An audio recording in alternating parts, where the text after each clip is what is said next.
আসসালামু আলাইকুম রহমতুল্লাহ। সম্মানিত শ্রোতা, আজকে আমরা আলোচনা করব আমাদের প্রিয় নবী হজরত মুহাম্মদ সাল্লাল্লাহু আলাইহি ওয়াসাল্লাম এর জন্মের সময়কার সমাজ ব্যবস্থা সম্পর্কে।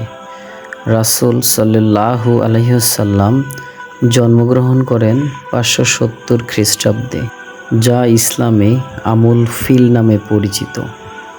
সে সময় আরব সমাজ ছিল চরম অবনতির দিকে।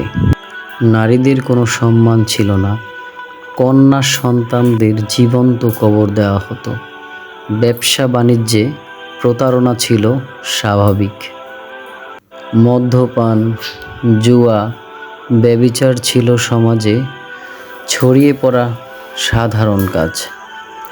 বড় বড় গোত্রের মাঝে যুদ্ধ ও হানাহানি সারাক্ষণ লেগেই থাকত। আর এই অন্ধকার যুগেই মহান আল্লাহ তাআলা আমাদের নবী সাল্লাল্লাহু আলাইহি সাল্লামকে প্রেরণ করেন আমাদের মাঝে মানবতার মুক্তি ও আলোর পথ দেখানোর জন্য।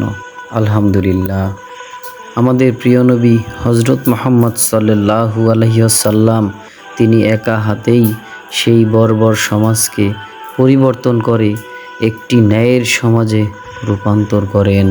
তিনি হলেন আমাদের পথ প্রদর্শক। তাই সবাই আসুন আমরা তার আদর্শকে অনুসরণ করি, সমাজে ন্যায়, ইনসাফ ও সদাচার প্রতিষ্ঠা করি। হে আল্লাহ, আপনি আমাদের সবাইকে নবীজির আদর্শে জীবন গঠনের তৌফিক দিন। আমিন।